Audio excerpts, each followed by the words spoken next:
Professeur Gilles Pialot, bonjour. Bonjour Jean-Jacques Bourdin. Merci d'être avec nous, chef de service des maladies infectieuses et tropicales à l'hôpital Tenon à Paris et vice-président de la Société française de lutte contre le sida. Nous avons rendez-vous régulièrement, Gilles Pialot, pour faire le point sur l'épidémie. C'est en quelque sorte une piqûre de rappel. Et je voudrais commencer avec un tweet. C'est un tweet que j'ai lu du professeur Stéphane Gaudry, qui est chef du service de réanimation de l'hôpital Avicenne à Bobigny, en Seine-Saint-Denis. Bilan, voilà son tweet. Bilan de 24 heures de garde à vue en réa Covidé. 5 décès. 69 ans. C'est pas garde à vue, c'est en garde. Oui, garde à vue. Garde en réa, oui, garde à vue. Garde en réa Covidé. 5 décès. 69 ans, 67 ans, 66 ans, 47 ans et 37 ans. Remplacés par 5 patients en réa, 60 ans, 53 ans, 51 ans, 41 ans et 35 ans. C'est ce que vous constatez, vous aussi ? C'est ce qu'on constate évidemment sur le terrain et c'est très important, les témoignages comme celui de Stéphane Gaudry. Et moi, chaque fois que je le peux et que vous me le permettez, j'invite notamment les communicants politiques à venir sur le terrain. Ils le font. Mais il faut venir aussi dans les réanimations, ça plusieurs ministres l'ont fait, mais venir aussi dans les cellules de crise. Parce que c'est dans les cellules de crise qu'on a une visibilité globale de ce qui se passe, de comment on gère le pousser les murs, comment justement on gère le fait que ces patients sont effectivement plus jeunes. On le voit aussi dans mon service. C'est tout à fait saisissant, puisqu'on a eu un moment des patients plutôt de la quarantaine, entre 40 et 50 ans. Donc ça, c'est quelque chose c'est une mécanique aussi, qui est liée aussi au fait qu'il y a une protection plus importante du vaccin sur la tranche la plus âgée, c'est indiscutable.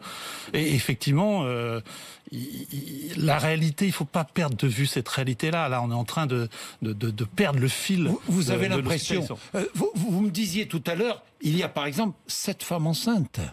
Dans mon hôpital, si vous voulez, qui sont en service Covidé, enfin en réa. Non, en maternité, mais hospitalisé à cause de la Covid. Hospitalisé à cause de la Covid. Pourquoi je vous disais ça ? C'est parce que, par exemple, les femmes enceintes sont rentrées dans la liste des personnes à vacciner depuis le 27 mars. Donc, c'est quelque chose aussi à rappeler qui est important. Et puis, parce que c'est une épidémie dans l'épidémie. C'est-à-dire qu'on a des variants qui modifient. Alors, il y a une discussion, j'entendais Ducardonnet tout à l'heure discuter sur le fait de savoir si le variant anglais était plus grave.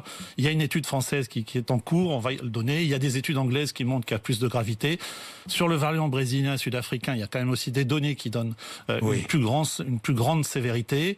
Et puis, effectivement, cette population plus jeune. Et quelque chose, franchement, je le dis parce que ça rejoint le tweet de tout à l'heure. Je ne peux pas m'habituer à ces 100 000 morts. Franchement, là, d'ailleurs, il n'y a même pas d'événement. On arrive à 100 000 morts. C'est comme si la mort a disparu. On est habitué à la mort. On ne parle plus du nombre de décès, de moins en moins. On va en parler. On est à 99 135 décès en un peu plus d'un an. On va pas, au moment des 100 000 morts, il va y avoir les gros titres de la presse, mais... Non, mais on pourrait faire aussi... Ça veut dire qu'on s'est habitué à ces morts, à ces décès, à cette épidémie, à cette... Jean-Jacques Bourdin, moi je suis d'une culture, j'ai fait 30 ans de lutte contre le sida, j'ai travaillé dans des services où on perdait un malade tous les 3 jours, je me suis jamais habitué, donc je vais pas commencer maintenant, et surtout, j'ai fait un édito dans l'Express là-dessus, le mot a disparu du discours politique. Vous avez vu, le président de la République n'a pas prononcé le mot mort, il dit endeuillé. Donc on parle plus des morts, on parle des familles, effectivement, qui vivent des choses tragiques. Donc on ment un peu aux Français, c'est-à-dire qu'il y a un choix de société, qui est un choix politique, qui est d'accepter que l'on ait chaque jour un Boeing qui s'écrase, c'est-à-dire 340 décès.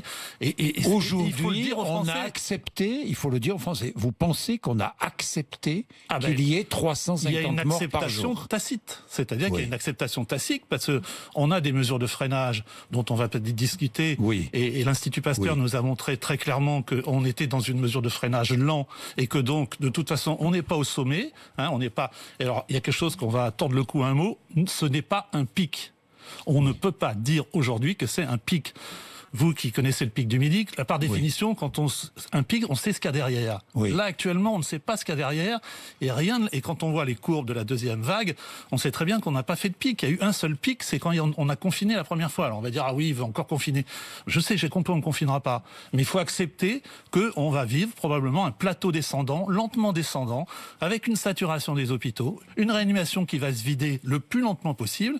Et ça va avoir un coût, ça a un coût économique, ça a un coût économique, ça a un coût social, et évidemment, ça a un coût humain. C'est un coût humain.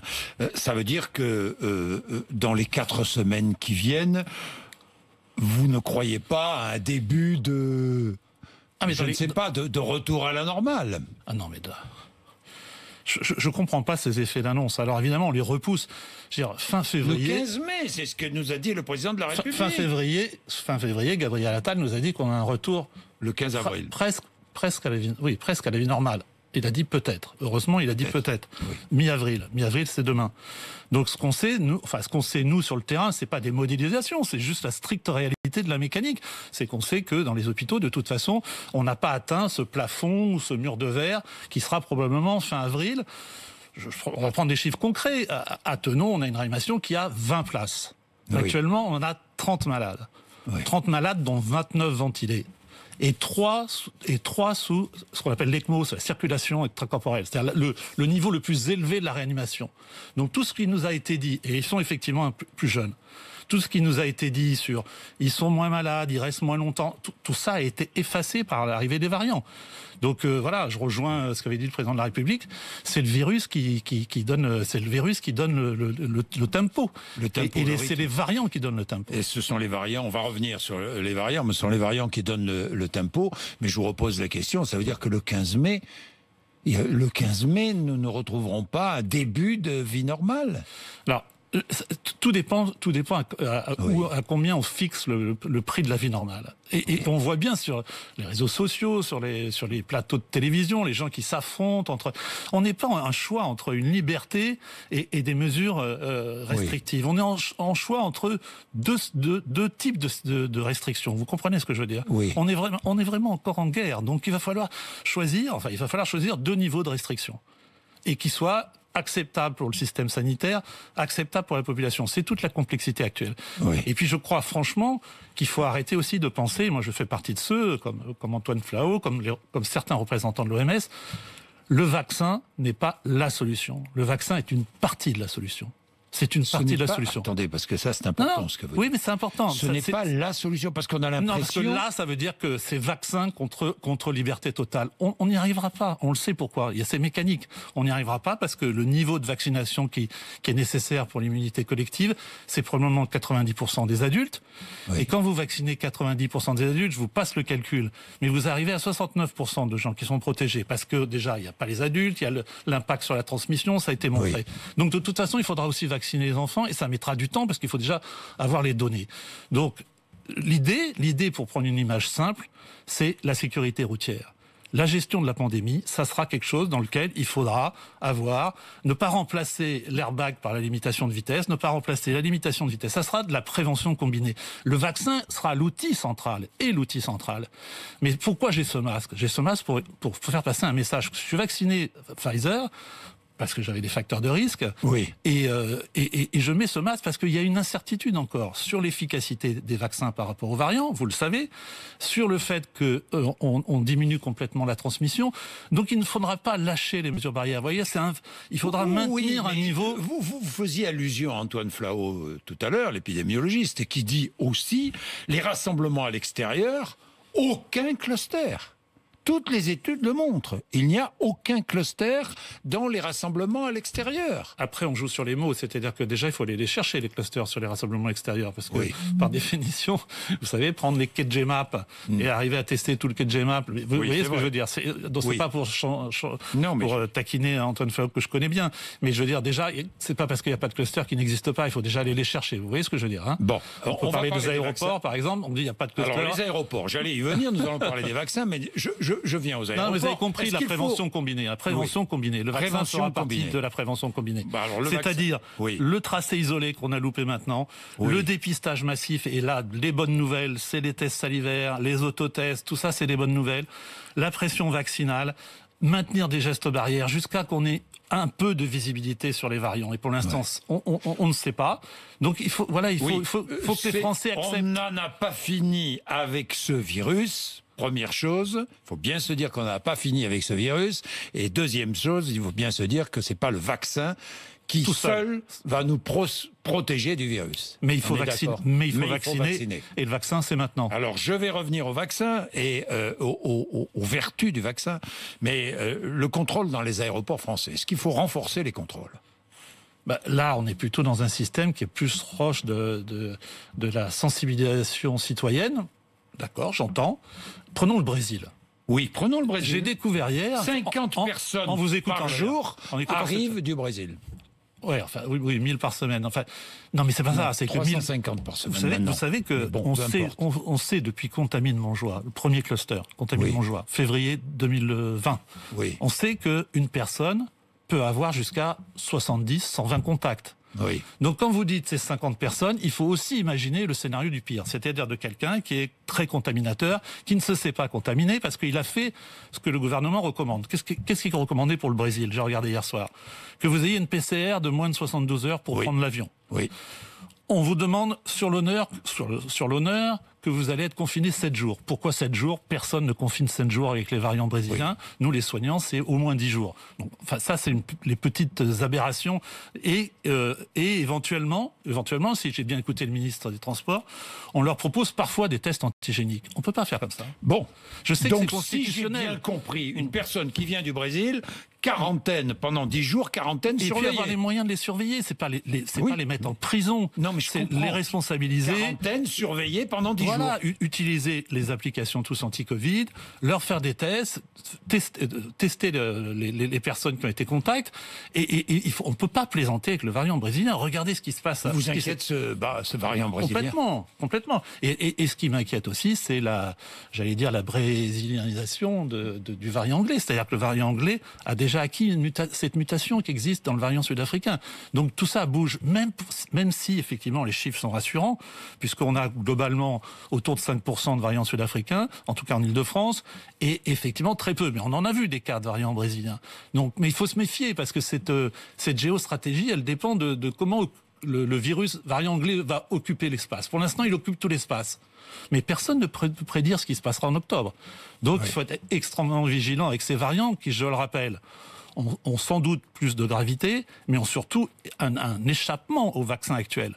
Donc ce qui amplifie la politique qu'Alain Fischer a bien expliqué, de vacciner maintenant avec tout ce qui est offert, y compris l'AstraZeneca, je sais que ça va choquer, dans les limites effectivement des recommandations, mais c'est maintenant, parce que la situation ne peut être que plus compliquée s'il y a ces variants-là. Donc il faut, alors je vais revenir au vaccin, mais je voudrais, est-ce qu'il ne faut pas aussi rappeler que la réanimation n'est pas un traitement ? Comprenez ce que je veux dire. Je la reprendrai, votre expression. C'est vrai, parce que certains pensent qu'il suffit d'augmenter le nombre de lits en réanimation pour gérer l'épidémie. Oui, mais ça, c'est un vieux débat. C'est-à-dire que, vous savez, c'est 15 ans de... Enfin, je ne vais pas faire de la politique, on va dire Pierre-Loup, c'est encore de la politique, mais c'est 15 ans de fermeture de lits. Donc, évidemment, le Covid est venu sanctionner quelque chose qui remonte à voir. Vous en parlerez avec les politiques. Mais sur la réanimation, il y a aussi un fantasme, excusez-moi, mais là, il y a des montages sur Brut, on est passé à 7 000, puis à 10 000, puis à 11 000, puis à 12 000. C'est du déclaratif. Le but n'est pas de mettre un lit avec une machine, c'est de mettre un lit avec une machine et des gens compétents pour s'en occuper. On sait bien que le problème, c'est les gens compétents. Oui. Hier, en cellule de crise, on était, nous, à 30 lits pour notre réanimation, qui est à 20 lits. Je vous le rappelle. Hein. Oui. Donc, et on était en train de discuter si on pouvait passer à 32. Mais la discussion de passer de 30 à 32 en réanimation à Thonon se heurte à une réalité, c'est qu'on n'a pas, enfin à la minute où je vous parle, on n'a pas le personnel pour. Donc vous comprenez bien que les 3000 lits du président... Ce que je veux dire, lorsque je dis la réanimation n'est pas un traitement. Mais c'est-à-dire que pour certains, il suffirait d'augmenter le nombre de lits en réanimation pour pouvoir gérer parfaitement l'épidémie. C'est pas vrai. Je pense qu'il faut inviter des caméras dans les centres de réadaptation, des gens qui sont passés 23 semaines intubés pour montrer aussi ce qu'est la réalité de la réanimation. Bien sûr que cette réanimation a fait énormément de progrès et qu'elle sauve des vies et qu'on a fait effectivement une diminution de la mortalité malgré ces variants. Mais il faut voir aussi qu'il n'y a pas que la mort. Il y a aussi ce qu'on appelle la morbidité, c'est-à-dire les séquelles de la réanimation, les séquelles physiques, les séquelles psychiques. Donc c'est pas un traitement au sens où c'est pas un objectif, mais évidemment c'est une voie pour sauver les vies aussi. Alors un mot sur le débat autour du futur ou pas certificat sanitaire, passe sanitaire comme on voudra en Allemagne. Si l'on présente un test négatif daté du jour, on peut entrer dans des commerces dits non essentiels. J'ai vu cela. L'Allemagne est en train de mettre en place ce système-là. Est-ce qu'il faudrait faire la même chose en France? Est-ce que vous pensez que moi, c'est quelque chose que j'ai réclamé il y a plus de 6 mois. Je pense que c'est une des éléments de sortie de la prévention combinée. D'avoir un code QR, c'est pas un truc intrusif, c'est comme une carte verte. Voilà, ça inclura les gens. Pourquoi est-ce qu'on n'arrive pas à ouvrir ce débat dans ce pays? Mais parce qu'il n'y a pas de débat, il n'y a pas de débat citoyen, il n'y a pas de débat parlementaire. C'est-à-dire qu'il y a des décisions politiques, et puis quand c'est prêt, c'est prêt. Voilà, les autotests, on les a attendus, ils sont là. Ben voilà, on fait avec ce qu'on nous donne. Et je pense que ce débat sur les libertés individuelles, quand les gens vont comprendre, notamment, je pense au secteur de l'événementiel ou de la restauration, que c'est un outil qui favorise, ils vont devenir militants de ce code QR.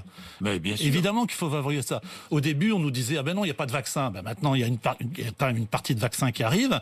Et puis 16% de la population vaccinée en France maintenant. Avec une injection. Première dose.